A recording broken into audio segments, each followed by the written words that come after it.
Boker Tov, Shavua Tov, Chag Sameach, Purim Sameach, Kol ma shelo tirtzu v'ktirtzu be'ezrat Hashem ben achat u'beshav v'brirut hatana en ce dimanche 5 du mois de mars.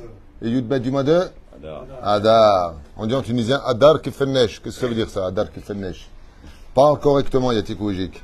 Alors, shiur ce matin, en cette belle matinée, be'ezrat Hashem Yitbarach, du 5 du mois de Adar.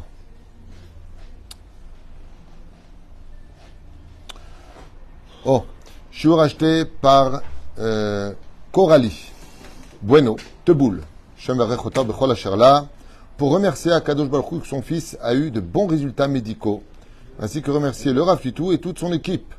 Fait, Todarabba, fait Meod. Shem Varech et Ben Ayakar, qu'il ait que des bons résultats, une bonne santé, Briout et Tanarichut Yamim, Alakol Yirat Shamaim. Et à ce propos d'ailleurs, d'abord merci d'avoir acheté un shiur chez nous, Shem Varech et Trehem. On souhaitera une grande réfoua shlema aussi aujourd'hui pour une opération de Elior Gabriel Ben Teila, qui a besoin aussi de nos prières. Anna Elna Refenelo, que tout se passe bien, ainsi que pour Marie-Claire Myriam, Bat Jeanne Fortuné.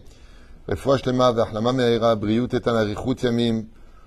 Moratimi Sarat Abet Frat Myriam Yana Ben Esther Chaya Rucham Esther Bat Rivka Vechen Jonuk Shlomo Ben Zeira Meir Ben Rutzufan Sarah Bat Sassia Vechen Hashem Atovilel Ben Sarah Joël Myriam Bat Sarah Eric Shua Hay Ben Aralet Nansir Rachel Bat Silvet Gezala Vechen Haya Bat Sarah Asher Ben Moshe Jami Mazal Tov Evelyn Bat Alice Mishpachat Ben Shabbat Eden Teila Bat Esther Rivka Bat Esther Chana Bat Denise et bien entendu tous ceux que l'on connaît, ceux qu'on ne connaît pas, Mamenou Israël, Daniel Yaakov qui est à Jérusalem, Shem Verechoto Bechol Sharlo Shakum Echolio, et une grande réfoua shlema aussi pour une maladie qui est de plus en plus fréquente dans notre génération.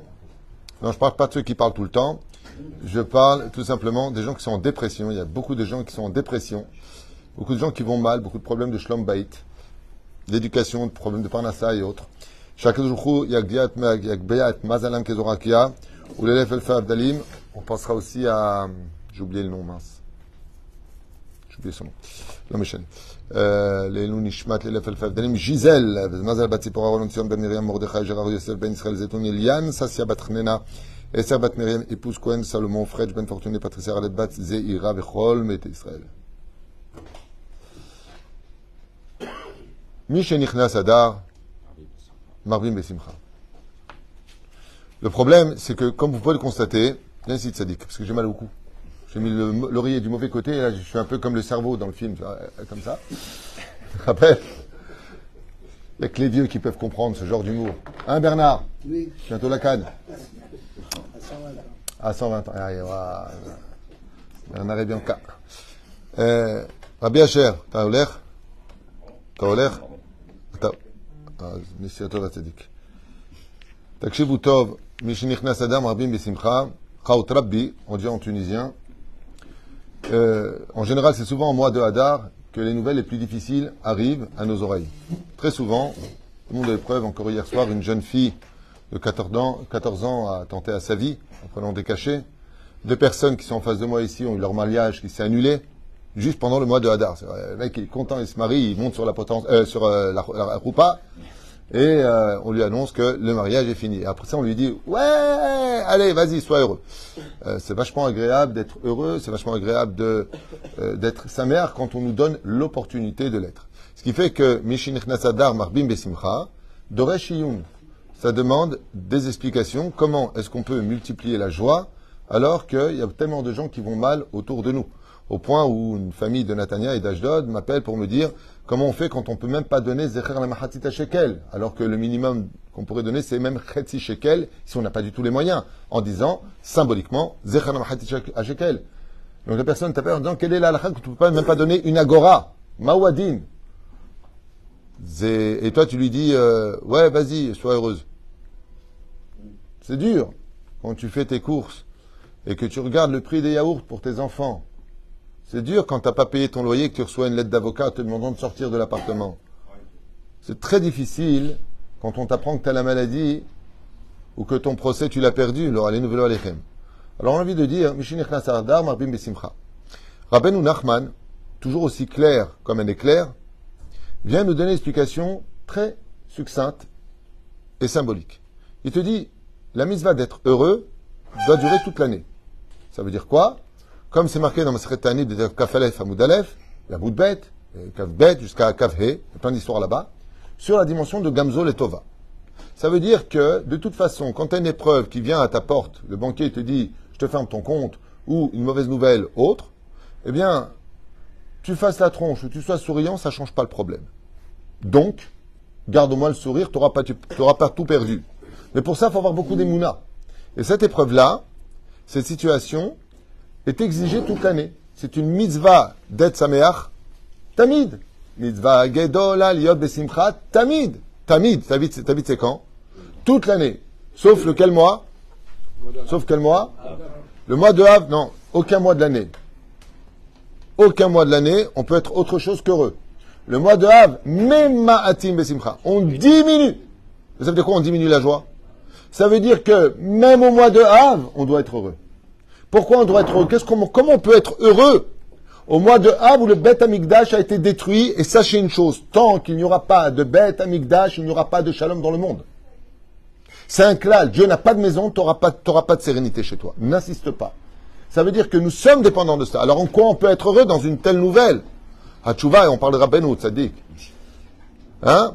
Comment on peut être heureux avec une telle nouvelle? Amar Rabbi Akiva, quand il se promenait avec ses amis, ses compagnons, qu'est-ce qu'il a dit Rabbi Akiva? Kulam ayu bochim evo yatzohek. Il dit, pourquoi tu pleures? Il dit, j'adore Rabbi Akiva. Je suis sûr que son origine, c'est un Tunisien, lui. Non, parce qu'on lui dit, pourquoi tu ris? Et lui, il répond, pourquoi vous pleurez, vous? Pourquoi vous pleurez? D'abord, répond, pourquoi tu ris? Parce que Rabbi Akiva, il s'étonne de voir ses compagnons, Rabbi Shimon ben Gamiel, Rabbi Tarfouan, tout le monde qui était avec lui, Rabbi Lazar ben Nazaria. Mais pourquoi vous pleurez? Bon, Rabbi Nouveau. Pourquoi? Ah, t'es au téléphone? Ah, tu m'écoutes dans le téléphone et en direct? Ça le pique Kabbalah, ça. Ça le pique Kabbalah, ça. Attends, je vais finir ma phrase, Ndour Aliana. Caché Meod, Amar Rabbi Akiva, c'est très simple. Si je me base selon Scharia, combien il y aura de Beth Amikdash? Il y aura 3 temples. Maintenant que le deuxième est détruit, Baruch Hashem, parce que les 2 premiers temples, Kenedab, Avraham et Yitzhak, on savait qu'ils devaient être détruits. On le savait depuis quand? Depuis Maaseh Bereshit. Qu'est-ce qui s'est passé avec Yosef et Binyamin quand ils sont pleurés sur le coup? Qu'est-ce que disent les Chachamim? Rashi, qu'est-ce qu'ils ramènent au Midrash Tanchuma? Il a vu quoi? Il a vu sur le Mishkan de qui? Binyamin, il a vu que le Mishkan Shiloh, qui rappelle le premier temple, qui Kivyachol, et lui, il a vu le deuxième temple. Il a pleuré sur le premier, deuxième. Donc on le sait depuis le début qu'il y aura 2 temples de détruits. Maintenant qu'on est sans les 2 temples, le prochain qui arrive, il est pour l'éternité. Voilà pourquoi je suis heureux. Qu'est-ce qu'ils ont répondu, les Chachamim? Les Chamtanou. Parce qu'ils ont vu une espèce de choual qui sortait de Mikucha Kodashim, qui est un animal extrêmement impur et qui rappelle les nations du monde dans leur victoire. Mais la reine, quand on voit cette situation, alors c'est pour toute l'année. Les enseignements de Rabbi Gamzo, Rabbi Nachum de Gamzo et de Rabbi Akiva Kol, David Rahman et David, c'est pour toute l'année, c'est pas maintenant. Rabbeinu, lui, il donne un clin d'œil magnifique que j'adore. Qu'est-ce que tu dois faire particulièrement au mois de Hadar? On en a parlé hier à Tetvav. Il dit, il faut danser. Il faut danser. Et qu'est-ce que ça fait de danser? Ça annule les décrets. On en a fait plusieurs shiurim. On a expliqué pourquoi, en tapant des mains qui sont les 10 sphérotes, les doigts représentent les 10 sphérotes dans ce monde. Le Olam Asiya, dans la perfection des 10 sphérotes. C'est-à-dire on est capable de réparer avec nos mains. Kippour, on va réparer Keter, ainsi de suite. Shabbat va réparer Malchut, ça veut dire la sphère du bas. Avec nos 2 mains, quand on tape, on fait du ménage dans les 10 sphérotes, dans ce qu'on appelle la Ishtal Shelut, mais Olamot Ilyonim, et la Olam Tarton. Parce que le Shefa, Dieu l'envoie tout le temps. Qu'est-ce qui nous empêche de recevoir ces bonnes nouvelles et cette abondance? Nos fautes. Notre tristesse, qui est la plus grave de toutes les fautes, bouche les canaux du Shefa. On les bouche. Ça veut dire que si maintenant, qu'est-ce qu'on fait? Vous avez déjà remarqué un tuyau, quand il est bouché. On sent que ça veut passer, mais il y a un truc qui bloque. Qu'est-ce qu'on fait? On tape dessus. On va taper dessus, espérant déplacer la poussière pour que l'eau puisse passer, arriver jusqu'à nous. C'est exactement ce que fait le système de taper des mains. Quand tu tapes des mains, Rabbeinu il dit, ne crois pas que ce tapage, c'est un tapage de main uniquement. On a fait, d'ailleurs, j'ai fait un cours ce vendredi matin sur la gematria de Mechiat Kapaim. Vous avez entendu le cours de... J'ai apporté là-bas beaucoup de gematriotes sur Mechiat Kapaim. C'est que des remazim sur Baruch Hashem, les tikkuns de ce monde.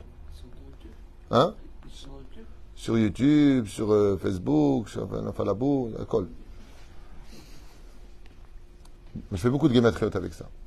Lama, pour montrer, Bémet, que lever les pieds et taper des mains, Mishtayer davka yoter mikol ayamim be purim be adar. Pourquoi? Parce que nous avons un problème avec cela. Mazé marbim besimcha, lo kiyam takshivu tov. Ça aussi, j'ai lu au nom de Rabbeinu. Purim existe que pour préparer à Pessah. Tout le but de Purim, c'était préparer à Pessah. Ma kesher à megacher ben Purim et Pessah. Quel rapport entre Purim et Pessah? C'est deux fêtes totalement différentes qui n'ont rien à voir. Pessah, tu réduis dans tout. D'abord, c'est Yom Tov, même au niveau de Mouktsé déplacé, c'est pire que Shabbat. Mais le pire, c'est pas ça. C'est qu'à Purim, tout est permis. La réponse est simple. Rabbeinu t'explique qu'il ne peut pas y avoir de Géoula tant que tu n'es pas heureux. Donc, Mishinich Sadar, qui annonce la fête de Pessah, il va falloir que tu donnes de la force à Pessah pour exister par le fait d'être heureux à Adar. Un roi ne viendrait pas, imaginez le roi, il arrive comme ça et tout le monde, olé, comme dans la folie des grandeurs. Olé. Ouais, le roi, on veut qu'il vienne. Le roi, on l'appelle, il vient. Hein? We want Mashiach. Non, c'était pas une appellation. C'était redonner de la joie aux gens de dire à Mashiach, nous, on est prêts. Comme Zohar Kadosh. Tout comme la vache est plus intéressée à donner son lait au veau que le veau ne veut téter, de la même façon, le Mashiach veut plus venir que nous, on l'attend. Alors, comment on peut dire qu'on l'attend pas avec que we want Mashiach? Non, je le dis et c'est tout. C'est sa mère. D'où le problème de la Gdusha de la Chassidut. Comme on l'a vu, Michiat Kapaim, Gematria, Israël Baal Shem Tov. La Messed à Chassidut. Okay? La Maki Zainyan. La Chassidut, qu'est-ce qu'elle a de particulier? C'est qu'elle vient adoucir les dynimes par le fait d'être plus souple à recevoir les épreuves de la vie et à mieux vivre les bonheurs de la vie. Vélachen, il y a quand même quelque chose de très particulier qu'on peut constater sur tous les réseaux sociaux. Celui qui, malheureusement, passe sa vie sur les réseaux sociaux, à regarder ce qui se passe ailleurs au lieu de s'occuper de lui et de construire son monde, va constater que, de plus en plus, avec une très très large vulgarité, nous voyons des choses que nous n'avons jamais vues de notre vie avant. Pour celui qui a plus de 50 ans, il pourra vous affirmer que ce qu'on est en train de voir aujourd'hui n'a jamais existé avant. Jamais, jamais, jamais. On n'a jamais vu des rappeurs venir avec des liasses de plusieurs dizaines de millions de dollars. De prendre des photos où ils ont tapissé toute leur maison avec des billets de 100 dollars. On n'a jamais vu filmer comme ça des gens qui prenaient leurs dollars et qui les jetaient pendant les fêtes. On n'a jamais vu une telle vulgarité d'un bonheur qui est exposé aux yeux de tout le monde pour montrer qu'on a de l'argent. Le mec, il vient en 2 secondes, il a ça, celui-là, il a ça, celui-là, il a ça. Il y a un éboueur aux États-Unis, il y a 2 ans et demi de cela, il donne son ticket du loto, il prend 618 millions de dollars. 618 millions de dollars. Et donc, tu le vois comme ça danser, la caméra de la boutique, le film, et il est heureux, il est heureux, il est heureux, il est heureux, bien entendu. Ça veut dire d'être une très bonne personne. Et 618, mais on a envie de poser une question. Et c'est pareil en France, il y a 8 ans de cela, à peu près, non, moins de 8 ans. Il y a 6 ans de cela, il y a une personne qui gagne le loto européen, dans les 300 et quelques millions de dollars, vous vous rappelez de ça? Euros, oui. Et ainsi de suite. Maintenant, c'est pas ça le pire. C'est que, je vous avais parlé de Dubaï, où j'ai eu le bonheur de rencontrer la communauté francophone de Dubaï. Et quand je suis arrivé là-bas, on a eu le mérite d'avoir un appartement-hôtel très très beau, très luxueux, 5 mètres entre le plafond et le sol. Et magnifique, magnifique, magnifique. Tu vois les toilettes, t'as même pas envie de t'asseoir, tellement c'est... Je vais le salir. Tellement c'est beau, il n'y a pas besoin de mettre laissez propre après vous, tu peux pas, parce que c'est tellement nickel, c'est tellement beau, tellement luxueux, que franchement, en plus quand tu sors dehors, t'as les boules, t'as pas une voiture qui est sale, c'est moi de prendre une amende, mais le pire, t'es parti plusieurs fois à Dubaï, là-bas tu trouves des Mercedes et des... aide-moi dans les voitures, je connais rien moi, les Lamborghini, Rolls-Royce, Ferrari, autant que tu trouves de Peugeot en France. Ça veut dire que c'est une voiture standard là-bas. D'ailleurs, quand tu loues une voiture, on te donne une Detomaso, on te donne une voiture s'il vous plaît. Le mec revient avec une super voiture de course qui coûte une fortune et c'est incroyable parce que tout est là, tout est incroyable et tout est extrêmement beau et particulièrement géant. Vous connaissez la blague de Dubaï? Tellement c'est grand. Hein? Non, c'est le mec là-bas, il est arrivé un Tunisien avec la Jalabia, comme ça il arrive de Tunis à Dubaï. Il arrive au McDonald's. Alors il demande un hamburger. Alors ils prennent un plateau comme ça, avec un énorme hamburger, il lui pose comme ça sur le comptoir. étonné, il dit, mais comment on peut manger ça? C'est trop grand, c'est immense pour une famille, ça. Bon, tant bien que mal, il le finit, il est tunisien, donc l'estomac s'élargit comme son cœur. Il mange. Ah, il commence à avoir soif. Avec les sauces dedans épicées, il demande un coca. Alors bien sûr, pas de problème, le mec il vient, très poli en plus, hein. Il lui prend un seau avec une grande paille, il lui pose comme ça sur le comptoir. C'est pas possible. Tant bien que mal, il finit le coca parce qu'il avait vraiment très très soif. Il fait son petit ro, enfin ro tunisien, comme ça. Et à un moment, il se rend compte que dans l'estomac, ça travaille un peu trop. Il faut qu'il aille vite, vite aux toilettes. C'est urgent. Donc il demande en anglais, comme il parle anglais tunisien, vous imaginez. Alors qu'il lui dit, tu vas tout droit et tu prends à droite. Et lui, il connaît pas, il prend à gauche et en court comme ça, il ouvre la porte. Et là, il tombe dans la piscine, il réalise où il est, il dit, tirez pas la chasse. Il croyait qu'il était tombé dans le... Non mais c'est immense. Non mais c'est immense. Tu fais un canyon, tu t'en sors pas, tu vas dans un parc, n'importe quel parc. C'est immense. C'est immense à perte de vue. C'est le canyon là dans la ville de Dubaï, il fait plus de 4 terrains de foot réunis les uns à côté des autres quand tu es dedans. Faut réaliser. Et j'expliquais hier que quand j'étais là-bas avec Jules Méride, d'y aller avec ma femme, mes enfants, ils sont venus de même avec nous accompagner. Eh bien, au bout de 2 jours, moi j'ai voulu repartir.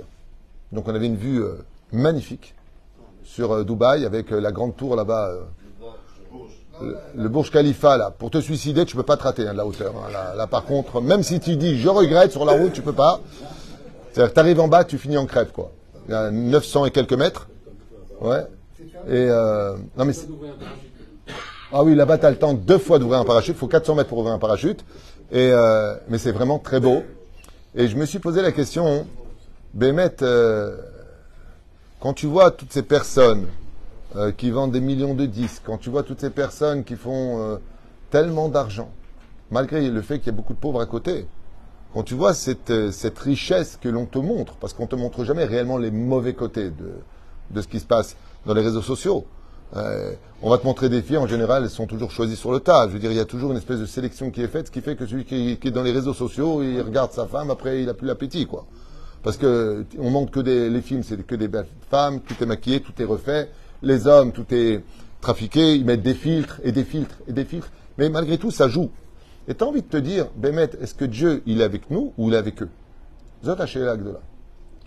Hachéla Agdola, pourquoi je vous parle de ça? Parce que Rabbeinu explique que Aman a réussi à percevoir, à percevoir quel moment Kadosh Baruch Hu aya pashut meot mitalem mina olam, c'est-à-dire comme si que Dieu dormait. Réponse qu'il donne là-bas, Yud Gimel ve Yud Dalet Benissan, qui vechol Kadosh Baruch Hu fait semblant de dormir. C'est pour ça d'ailleurs que si vous regardez bien, il y a eu une espèce de stand-by dans la sortie d'Égypte.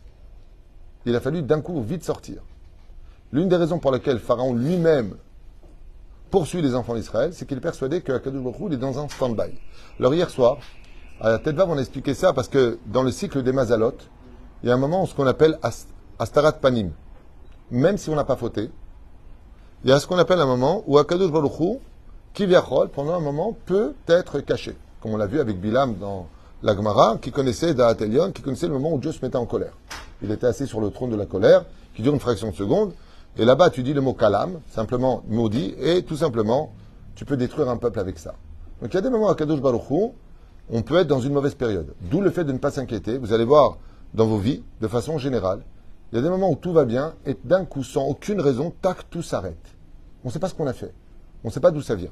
L'avantage qu'on a avec Hachem, la Gemara nous dit que même si un homme cherche une pièce dans sa poche droite, il s'est trompé de poche, il va dans la poche gauche, ok?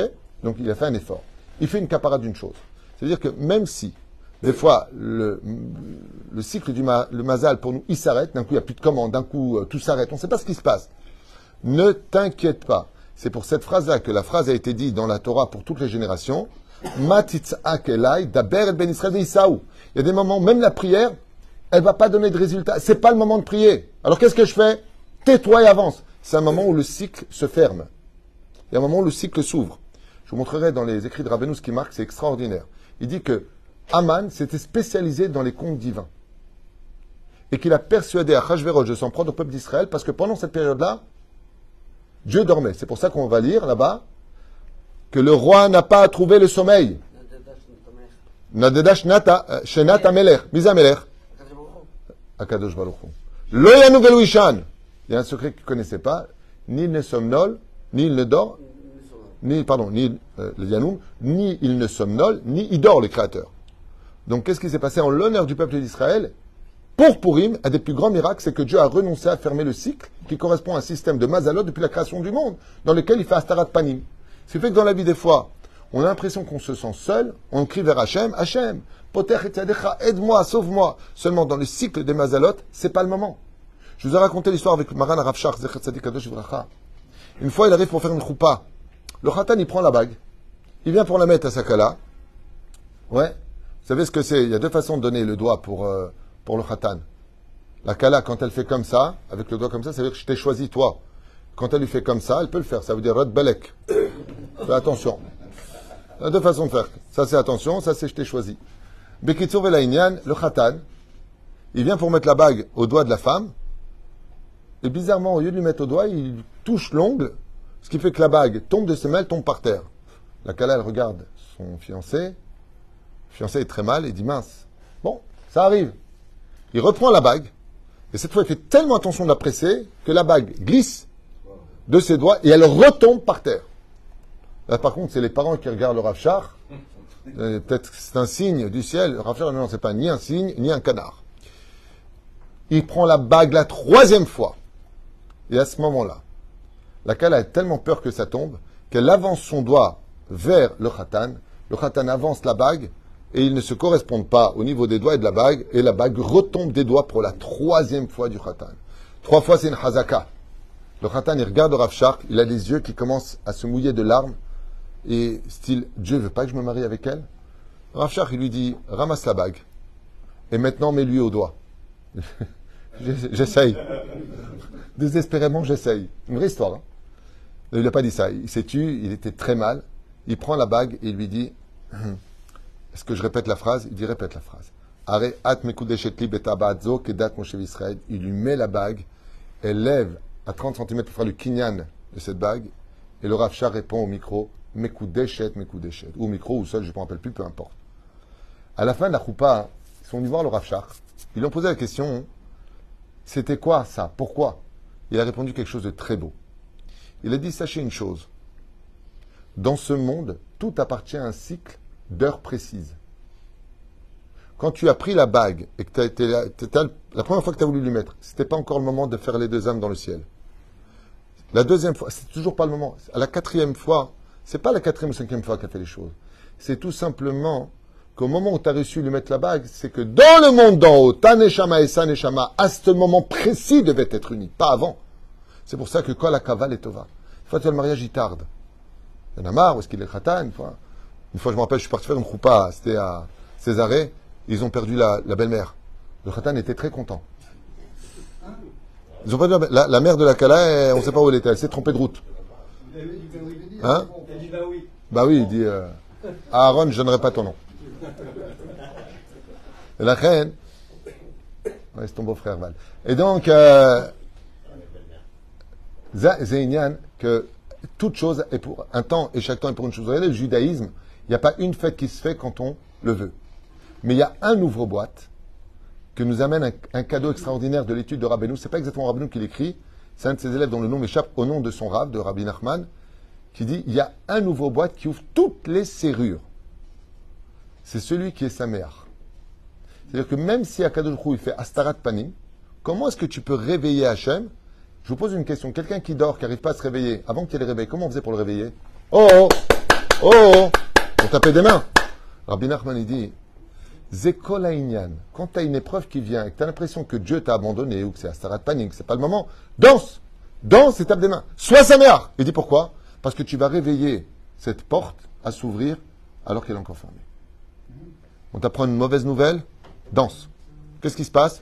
Oh Hachem, qu'est-ce qu'il y a? Kabel Be'ahava. Kabel Be'ahava, et sois sa mère. Étant donné qu'on se prépare à la Géoula, vous comprenez bien que chaque fois que la Géoula vient, 4 fois on a vu Amalek dans l'histoire. Quand on est sorti du pays d'Égypte, il nous a attaqués. Pourquoi? On revenait en Israël pour vivre la Géoula. D'accord? La deuxième fois, avec la Megillat Esther. D'accord? Avec, le roi Shaoul. Agag. D'accord? On gagne la guerre. Pourquoi? Pour la royauté d'Israël, la Géoula d'Israël. annoncer la venue du roi David. La fois suivante, c'est quand? Aman. Pourquoi? Parce que le but de la Megillat Esther, c'était de venir en Israël. On a fait un bid total dans ce domaine. Un bid total. Et pour finir, la 4e fois, Hitler. On parle de la première alia. En 1917, Herzl quitte ce monde, patati patata. On appelle les Juifs à monter qui deviennent de plus en plus nombreux de tous les pays. On parle de revenir en Israël, de reconcrétiser le socle de la Géoula. Amalek, il attaque. Chaque fois qu'on parle de Géoula, Amalek, il attaque. Et donc, si maintenant on arrive au mois de Nissan, Ben Nissan, Nigalou, Atidim, Ben Israël, Légal, Ben Nissan. Donc quand est-ce que doit apparaître Amalek? Maintenant, au mois de mars. C'est-à-dire au mois de Hadar. C'est le mois par excellence où Amalek, il fait son apparition. Pourquoi? Parce que dès qu'il y a de la lumière, il y a l'obscurité. Automatiquement. Et la reine, pour nous préparer au mois de Nissan, il va falloir beaucoup de joie. Alors moi, je vous pose une question. Quand on voit vraiment, pour ceux qui sont partis en Suisse, où là-bas, c'est tellement propre la Suisse que tu ne peux pas attraper de maladie. Hein. Tu peux attraper avec des médicaments. Des écoluches. Sans dose. Non, mais je veux dire, quand tu vas à Dubaï, bon, bien sûr, il y a la vitrine et l'esclavage derrière qui est caché. Hein. C'est comme à Los Angeles. On te montre qu'il n'y a pas de clochard. À Miami, il n'y a pas de clochard. Ouais, il n'y a pas d'SDF. Mais tu vas juste à Downtown ou de l'autre côté, là où ils sont parqués, ou à New York, en dessous, pour pas les voir. C'est-à-dire, eux, qu'est-ce qu'ils font? Ils déplacent le problème en mettant la poussière sous le tapis. Au lieu de s'occuper d'eux, au lieu d'envoyer des millions et des milliards ailleurs, va t'occuper de ces gens-là, à prendre le Nevada qui est vide, faisant une belle ville avec des caravanes, et plasie tout simplement tous ces Américains qui n'ont rien. Au lieu d'envoyer de l'argent constamment à droite et à gauche, occupe-toi des SDF français qui ont cotisé, qui ont tout perdu. Mais on vit dans un monde débile avec des gens qui nous dirigent, qui sont plus bêtes que leurs pieds. Zamatsav. Et la reine et Tsarenu arabe, au lieu de s'occuper de ceux qui t'ont créé le pays, de ceux qui sont de ton pays, qui ont cette nationalité, qui ont payé leurs impôts, on va donner de l'argent à tout étranger qui vient ou toute personne qui vient. Du n'importe quoi du début à la fin. Et Israël, c'est pas mieux. On fait pareil. Hein. On fait pareil. Mais la reine, dans ce genre de cas, il y a une question qui se pose. Comment se fait-il que on voit que Akadosh Baruch Hu donne beaucoup de joie à beaucoup de pays?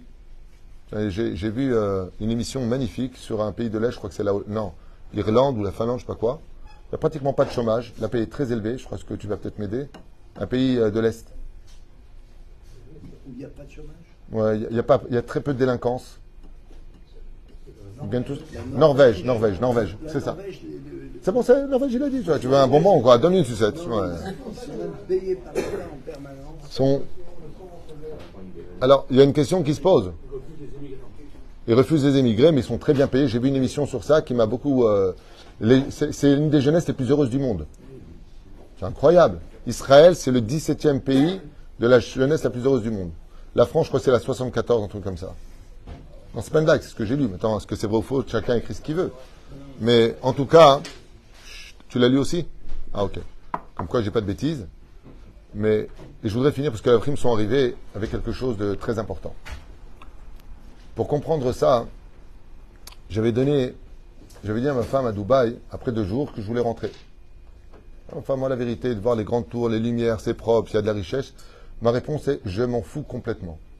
Je m'en fous, moi. Il y a mieux à faire dans la vie que de dire, c'est beau, t'as fait le tour une fois, Nigma. Qu'est-ce que tu vas faire? Tu vas te marier avec les tours maintenant? C'est bon. Une fois que tu as visité, comment s'appelle l'endroit, le village? Où chaque porte a un pays là-bas. Global Village. Ouais. Bon, tu rentres en Afrique, ça sent l'Afrique. Tu rentres chinois, tu sens le chinois. Tu rentres chez les Tunisiens, tu sens l'huile. Chaque truc, il a son... Ouais. Bon, mais une fois que tu l'as fait, Nouma, Vemaod, Maïe. Ça va. Alors j'ai dit à ma femme, je ne veux pas en laisser les enfants, on rentre. Ma femme me dit non, regarde les petits-enfants. À ce moment-là, mes petits-enfants, ils arrivent. Papi, moi, j'étais mon cœur. Papi, Ndour Alianet. On est partis manger, ensemble, on a fait la teuf. Super. Colton. Alors j'ai décidé de voir Dubaï avec des yeux de Torah.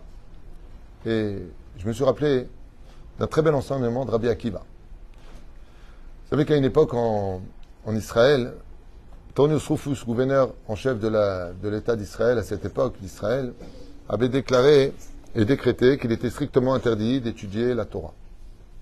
Interdit. Et Rabbi Akiva s'est mis à étudier la Torah.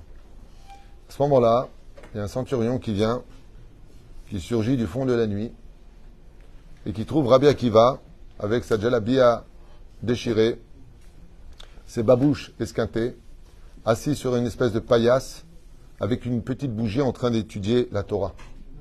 Et le centurion descend comme ça de son cheval blanc, qui était signe de richesse. Comme tu dirais, il est venu en Mercedes. Non, Audi A8, injection, la dernière. Même la A9, elle est bien aussi. Il arrive comme ça, et il voit Rabbi Akiva en train d'étudier. Et Rabbi Akiva, il lève les yeux, il le regarde, et il continue son étude. Il a été attrapé sur la main dans le sac, comme on dit. Et le centurion, au lieu de l'arrêter, il lui dit, j'ai une question à te poser. Dieu, il est avec toi ou il est avec moi? Et Rabbi Akiva, il lui dit, qu'est-ce qui te permet de me poser une telle question? Il lui dit, regarde-toi, t'es juif, t'es rabbin, t'es le chef spirituel d'un peuple entier, t'es sur une paillasse, tes habits sont déchirés et sales, t'as pas le droit d'étudier la Torah, et ta vie est entre mes mains. Je peux sortir mon glaive et maintenant te couper la gorge, ou te laisser vivant. Alors je te pose la question, regarde, mon cheval, il est blanc, la selle est en cuir, incrustée de pierres précieuses.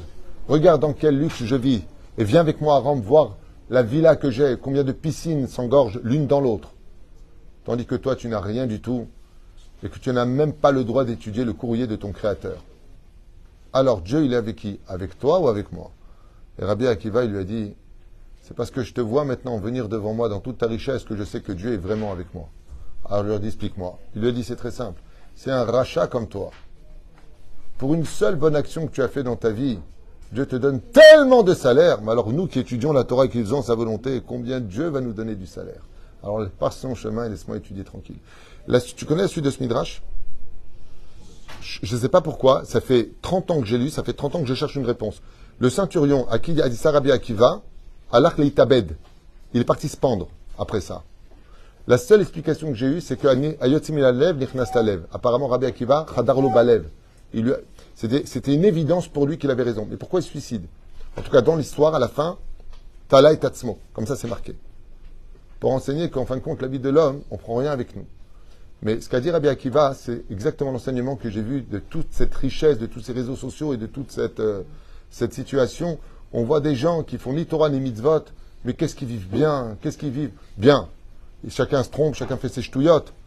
Mais ils réussissent dans leur vie. Et nous qui sommes le peuple d'Israël avec la Torah et les mitzvot, qu'est-ce qu'on souffre? Qu'est-ce qu'on morfe? Qu'est-ce que c'est dur? Chaque chose, faut se battre pour y arriver. Comme tout le monde, vous allez me dire. Mais c'est tellement peu évident. On parle souvent de la richesse des Juifs, mais il y a beaucoup plus de Juifs qui vivent dans la pauvreté que dans la richesse.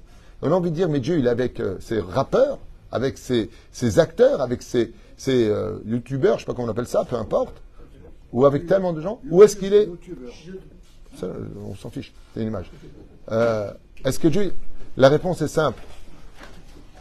Pendant le mois de Hadar, quand tu verras la richesse des autres, parce qu'ils ont fait peut-être une bonne action dans leur vie, à plus forte raison, toi qui es dans la Torah, vous, mesdames, avec le kissouille, avec les jupes longues et les collants, et élever les enfants et se battre pour payer l'école juive, et arriver à tout ce que vous arrivez. Mais alors, quel salaire? Dieu nous montre le salaire. Moi, je dis souvent, à Dubaï, hein?